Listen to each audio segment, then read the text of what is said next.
Hi, everyone, and welcome to Critical Care Ultrasound Scanning. I'm Dr. Raj, and this is one of my favorite things to talk about, which is ultrasound for the boards. So this is going to be divided into multiple parts, but before we dive into heart and lung, let's just talk about something called knobology. And when we talk about this, what is going to be our little trip for today? We're going to talk about things like the different modes. We're going to talk about, hey, how do we get the best resolution? How do we get the best depth? And so let me just take a step back and give some broad statements. So number one, ultrasound, whether it be for the boards or when you're in the hospital, is not that bad. It's not that complicated. There's nothing to be scared about, especially when we take board exams. And you know what? I took my critical care boards. Oh my God, I recertified twice already. Where does the time go? And I was always, are they going to ask me about something only a cardiologist who specializes in ultrasound is going to ask? And the answer is no. They're really going to ask you basic things that you see in the medical ICU or really in the medical floor. And of course, it's critical care board, so it's going to be ICU stuff.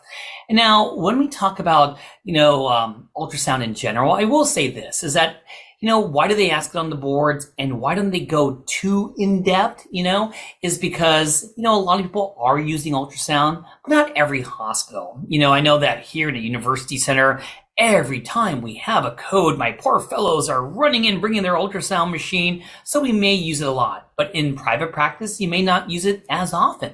Some people believe ultrasound is just a bunch of smoke and mirrors and other people insist you can't do anything without the ultrasound. So that's why the board exams just want to do high yield images with a vignette that we commonly see. So there's no need to be intimidated.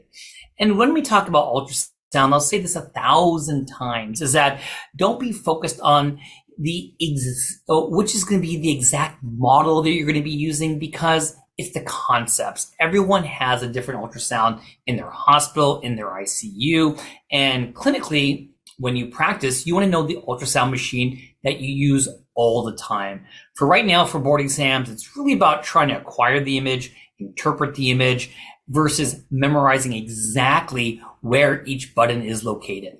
So let's start with knobology. So we'll talk really briefly about some of the physics. We'll talk about some of the basic equipment. And of course, we'll talk about how do you get that perfect image? And there is no perfect image, but how do you get the best image possible? So when we talk about physics of the ultrasound, let's just break down the word first off. So when I think about the word ultra, it means higher or greater. And sound, if I were to open up a dictionary, it's defined as mechanical energy transmitted by pressure waves in a material medium. So when I look up here in this little box I gave you, well, we see pressure is going to be on the y-axis, time is going to be on the x, and you see multiple waves crossing a certain period. So when you have multiple waves, many waves, we call that high frequency waves. When you have, few waves crossing that certain period of time, we call that low frequency. And frequency is going to be measured in hertz, and it really makes a difference. When we talk about trying to get an image that's very detailed, you probably want something that's going to be higher in frequency. When we talk, you want more depth, maybe something that's going to be a little more lower frequency. And we're going to jump into that in just one slide.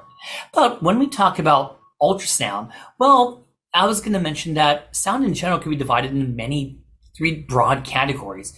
You could have audible sound, which we hear. And you can see a little diagram of, an adult and their child. And what do we hear? Somewhere between 20 hertz to 20,000 hertz.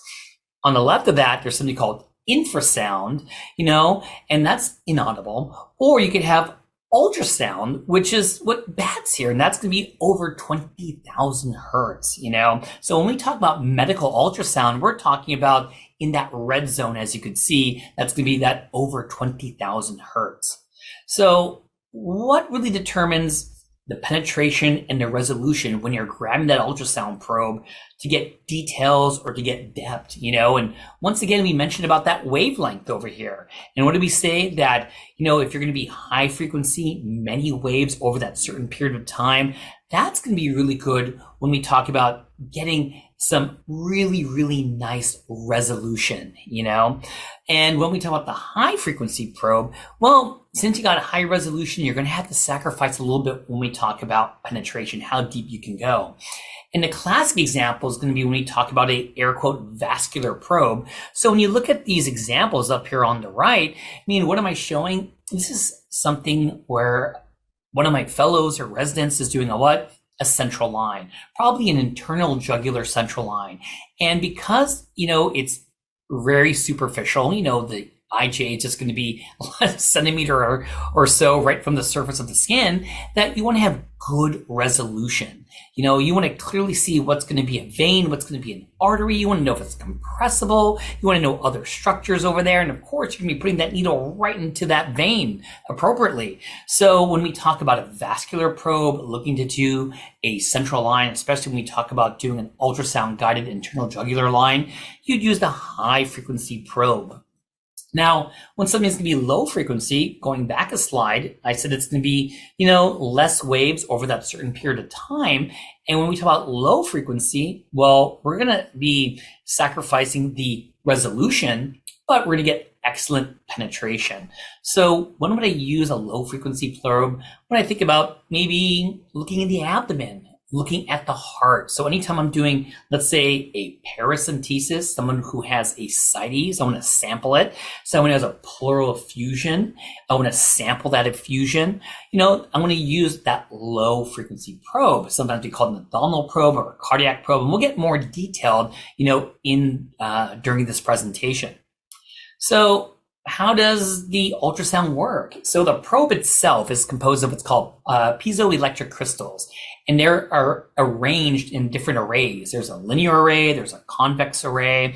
And I got to tell you, the most important thing when someone hands you that ultrasound probe is don't drop it because it's very expensive when you damage these probes, because these crystals, they act as both generators and receivers of ultrasound energy.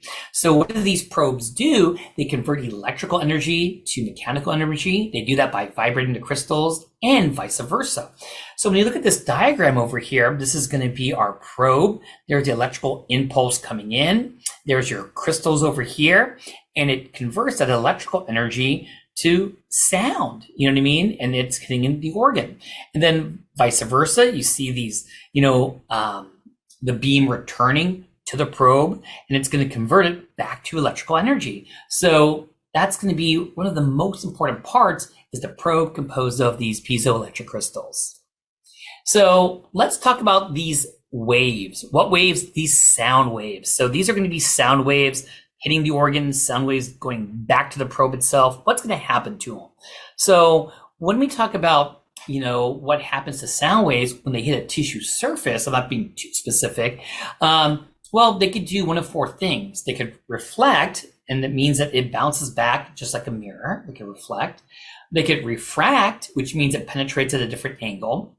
They could scatter, and that one's not really it's kind of useless to just scatter all over the place, Or they could attenuate, which means they could get absorbed. So when you look at this tissue surface, that's going to be the blue square. Well, look, if they attenuate, they're going to go right through.